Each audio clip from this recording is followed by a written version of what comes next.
e aspas. Então, a vírgula, ela é utilizada para separar ali elementos de uma enumeração e também para introduzir uma explicação aí de um autor, uma explicação aí a mais sobre quem faz essa ação verbal. Você vai explicar no ato do uso da vírgula, vem aí a explicação. Então, nós temos alguns exemplos aí, ó. Meu sangue gelava, minha respiração boiava no peito, meus músculos tiniam. Então, você está aí enumerando elementos de uma oração. Então, põe vírgula. Quando você for introduzir uma explicação, dá uma pausa, então você também utiliza vírgula.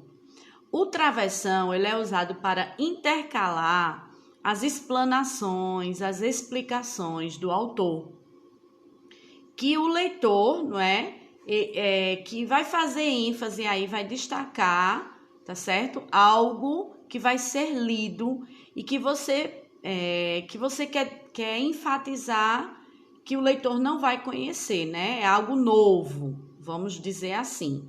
Então, às vezes na redação nota 1000 aparece aí o travessão, tá certo? Para fazer destacar, para dar uma explicação aí, não é, mais consistente, não é, dessa explicação que você quer. Como exemplo aqui, ó, os festejos prestavam homenagem a Santo Antônio. Santo, aí usa o travessão para explicar aí, para enfatizar quem é Santo Antônio. Santo cultuado pelas moças por sua fama de casamento.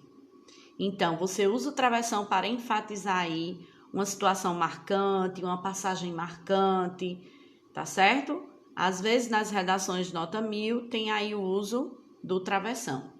A exclamação, não é? É mais no lado da interjeição, quando você quer explanar aí um sentimento, uma surpresa, uma alegria, um medo. Então, você põe aí a exclamação. A interrogação é no ato de perguntas, não é? Bem claro, bem fácil. O 2 pontos é para indicar uma enumeração, indicar a introdução da fala de um personagem, explicar algo. Não é muito utilizado em textos dissertativos argumentativos, porque requer mais ali uma substituição aí no paralelismo em relação ao uso de operadores argumentativos, ao conectivo. E o ponto final, quando você termina ali aquele seu período, né? A construção do seu período, quando você escreve umas 3, 4 linhas, então você vai finalizar o seu período. Então, você põe aí o ponto final, porque ele vai indicar aí, né, a finalização da sua ideia ou a finalização do seu texto por completo. Então, esse período também vai indicar isso, esse ponto final. E aspas, quando indicar referência e uma expressão utilizada pelo autor. Quando você não faz, não usa a paráfrase, você usa tal qual diz aí o autor, então você usa aspas. Nesse sentido aí, nós apresentamos os pontos aí, a pontuação, os sinais de pontuação aí, tá certo? E a sua tipologia, que a gente viu. Aqui, nessa lâmina do slide, vem apresentando mais o ponto e vírgula, que também é utilizado quando é que se usa o ponto e vírgula, professora? O ponto e vírgula, ele vai ser usado quando você dá uma pausa maior do que a vírgula, quando você for enumerar algo, você não quer finalizar o seu período, porque ainda tem argumentações, ainda tem uma construção de ideias para ser feita, e você já usou ali a vírgula, então o ponto e vírgula vai cair bem aí, tá certo? Na construção do seu período. As reticências, que são os 3 pontinhos lá, quando não se usa no texto dissertativo argumentativo, usa aí mais nas narrações, em outros gêneros e tipos textuais. Quando você não termina a ideia, quando você não completa aí o seu enredo, e você quer usar a reticência para dizer que tem algo a mais.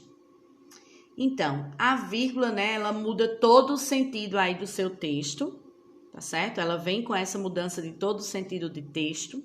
Ela pode ser uma pausa, ela pode sumir quando se relacionar números, tá certo? Ela pode ser autoritária aí nesses exemplos que estão expostos aí. Ela pode também mudar a opinião, não é? Dependendo de onde está aí colocada a vírgula.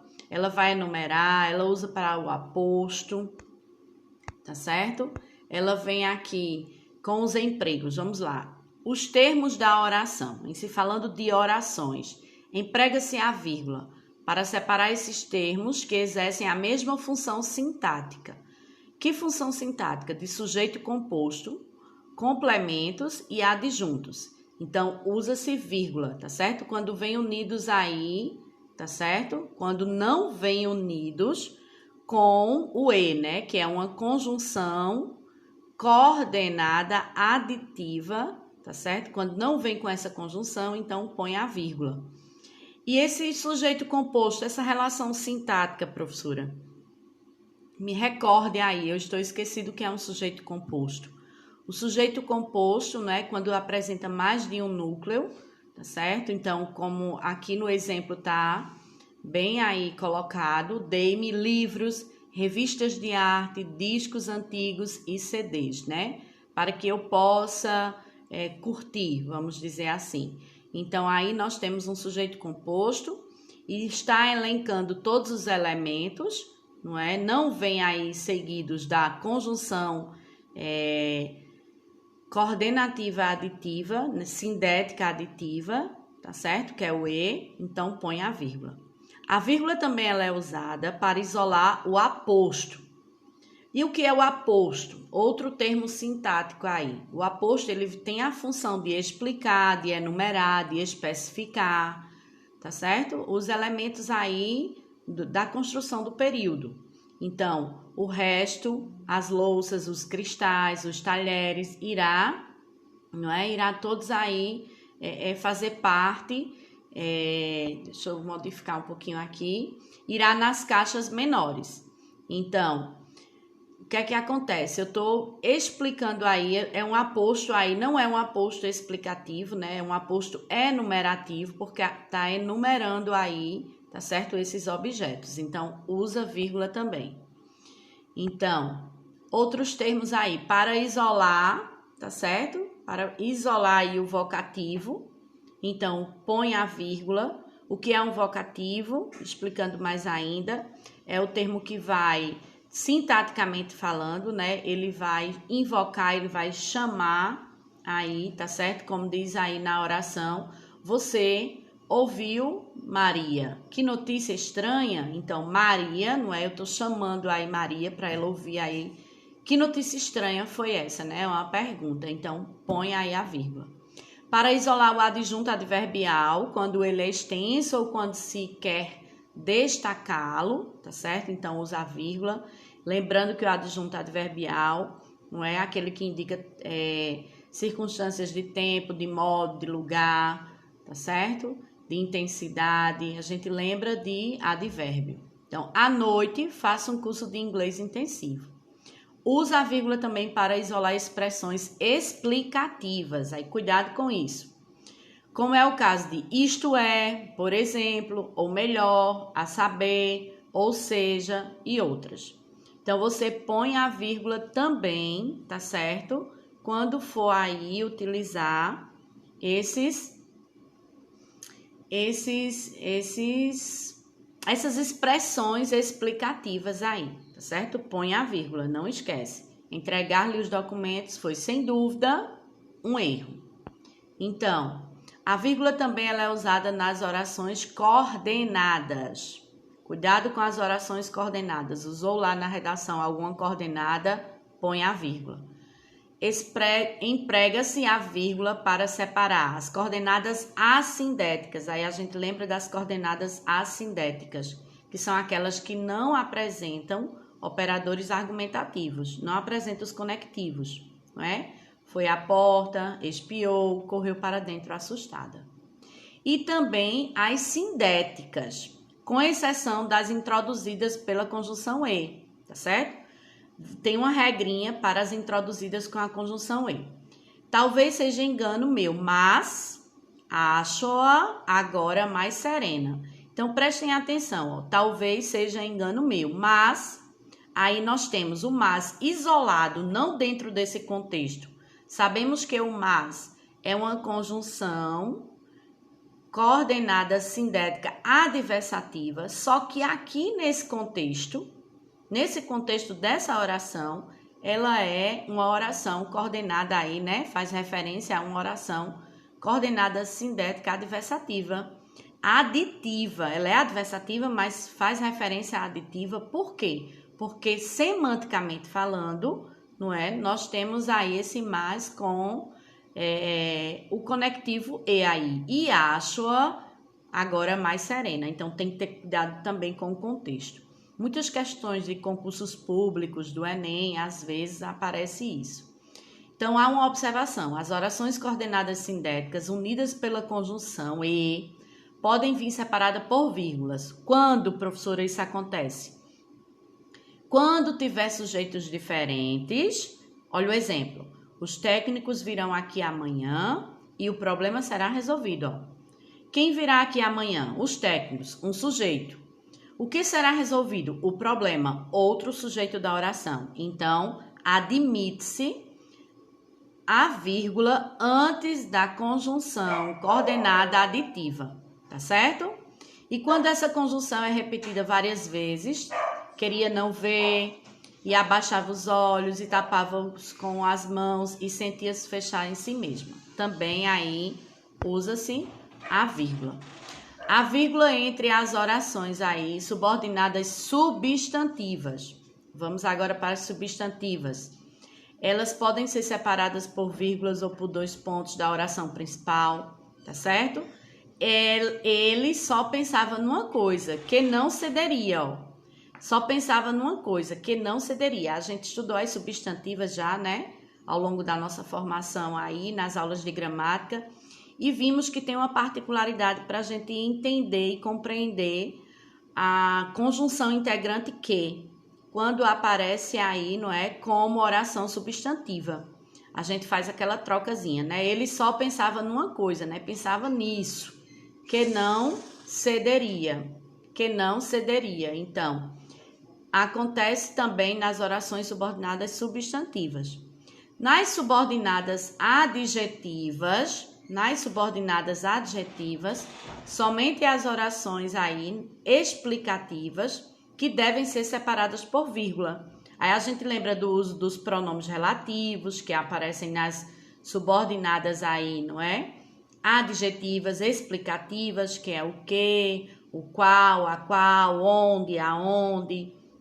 São os pronomes relativos que aparecem, não é? O cujo, o cuja. Então, até ele, que é o melhor da turma, tá explicando aí, não quis participar do torneio de xadrez. Então, vem aí nessa perspectiva de fazer o uso da vírgula dentro das orações, de fazer referência aí, não é? Ao que a gente já revisou, quer seja de orações subordinadas substantivas, quer seja de adjetivas, quer seja de coordenadas sindéticas e assindéticas, ok? A vírgula também aparece nas adverbiais. As adverbiais, não é? Elas vêm com vírgula aí, adverbiais, e elas são separadas por, né? Por vírgulas nesse caso. Se vierem após a oração principal, aí vamos recordar, professora, o que é a oração principal? É aquela que não aparece, não é?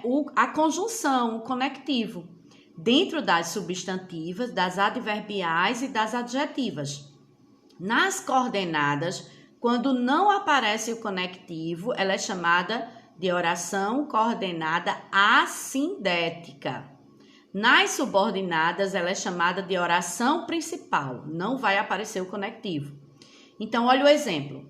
Ouvia histórias macabras deste lugar, quando eu era menino. Então, a vírgula aí vai ser optativa, é opcional, tá certo? Então, lá você não vai, quando você fizer referência lá na produção de texto, você não vai perder, se você não colocar a vírgula, na competência 1, não é? No caso de desvio aí, de pontuação. Por quê? Porque é opcional. Então, se vierem antepostas ou intercaladas à oração principal, a vírgula é obrigatória. Agora, nesse caso, a vírgula sendo aí obrigatória, ó. Vamos ver. Se tudo der certo, voltarei hoje mesmo, ó. Se vier primeiro a oração condicional, viu? Cuidado com isso, ó. Se tudo der certo, é obrigatório o uso da vírgula agora, ó. Voltarei hoje mesmo, ó. Não tem sujeito na oração principal. Se é uma condicional, veio aí a oração subordinada adverbial condicional. Tem a obrigação de colocar a vírgula depois dessa oração, ok? Esses fatos, conforme informados no Jornal do Meio-Dia, são falsos. Também, em outro caso aí, nas orações subordinadas adverbiais, agora no caso, a conformativa do uso da vírgula, tá certo? E quando forem reduzidas de gerúndio, de particípio e de infinitivo, a vírgula é obrigatória. Vamos relembrar, reduzidas de gerúndio é quando vem o NDO ou o NDA. Lembram disso? De particípio é quando o verbo vier acompanhado do ado e do ido. E do infinitivo é quando o verbo termina em R, tá certo? O infinitivo. Então, nesse caso, nas orações subordinadas adverbiais reduzidas de gerúndio, de particípio ou de infinitivo, a vírgula é obrigatória. Então, olha o exemplo. Agindo impensadamente, jamais conseguirá o apoio de seus pais. Vírgula obrigatória, ok? Aí nós temos uma oração, né? Subordinada adverbial temporal, tá certo? E o ponto e vírgula, professora, que é aí também um grande vilão aí do uso, não é? Entendemos a vírgula, vimos as regras do uso da vírgula dentro das orações, cuidado com a produção de texto. Então, e o ponto e vírgula, que é um grande vilão também? Nas orações sindéticas, coordenadas sindéticas adversativas e conclusivas, quando apresentarem a conjunção proposta do verbo ao verbo, né? Proposta ao verbo, tá certo? Então, vem entre vírgulas. Cuidado com isso. Então, as conclusivas tem o caso do pois, né? Quando pois, tá certo? Cuidado com essa localização do pois aí. Então, que pode ser o pois, pode ser conclusivo e pode ser também explicativo, que vem antes do verbo e depois do verbo. Então, os alunos pretendiam montar um pequeno laboratório de ciências. O dinheiro arrecadado, entretanto, se usa muito isso na redação. Então, cuidado aí com essa sindética adversativa e conclusiva, tá certo? Coloca aí esse operador argumentativo intraparágrafo, porque está dentro do texto, e põe a vírgula entre ele. Não foi suficiente, tá certo? Cuidado com isso. Põe a vírgula e também você pode utilizar aí, né? Você já recebeu mais de uma carta de seus amigos, ponto e vírgula, tá certo? Respondê-las imediatamente. Para respondê-las imediatamente, põe o ponto e vírgula. Para separar orações desde que a segunda, deixa eu afastar aqui, contenha zeugma. Lembra do zeugma? Que é a omissão do termo aí.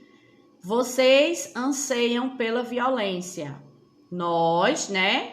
Aí ansiamos, vamos dizer assim, né? Esse verbo tá omitido aí, o verbo, não é? Anseiam aí, ansiar. Então, tá omitido. O zeugma é a omissão aí de um termo, é uma figura de linguagem.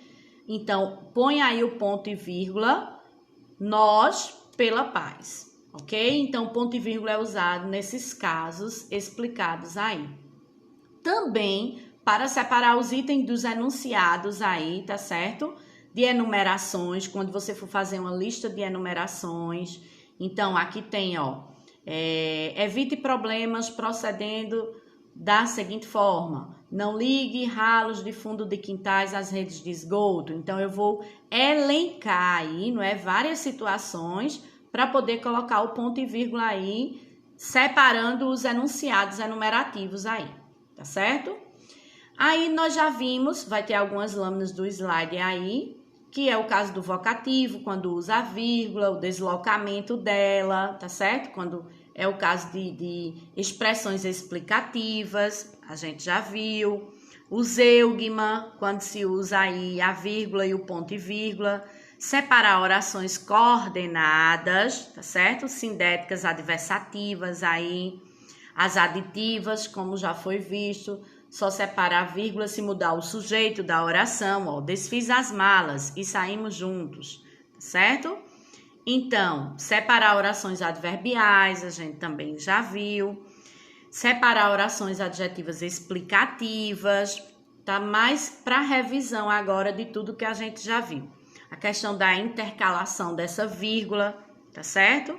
Nessas orações, quando for referência ao aposto, o ponto e vírgula novamente aparecendo aí, para separar orações separadas já por vírgulas, tá certo? Então, utiliza o ponto e vírgula quando você não quiser aí finalizar o seu período. Então, você ainda vai argumentar, você ainda vai desenvolver sua ideia. Então, coloca aí esse ponto e vírgula, tá certo? Separar itens de uma enumeração, ó, a gente já viu. Separar orações coordenadas que se contrabalançam em forma expressiva, como é o caso da antítese. Aparece outra figura de linguagem aí, que é o caso de situações opostas, né? Bem opostas. Os dois pontos, a gente já viu também que tem a função de introduzir discurso direto. Então, os dois pontos é mais para narração, quando houver diálogo, introduzir uma citação, tá certo? Então, ficamos aí, ok? Com mais slides para vocês revisarem, com algumas atividades.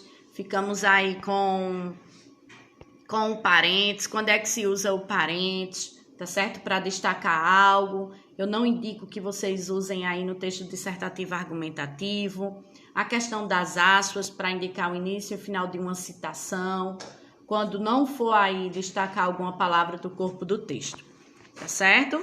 Então, fica aí, não é? O travessão também a gente já viu, já estudou, que indica a fala do começo ao fim, a mudança de interlocutor, e quando quiser destacar algo, para enfatizar expressões ou frases, tá certo? Você usa também o travessão. E tem alguns exemplos aqui, né, de texto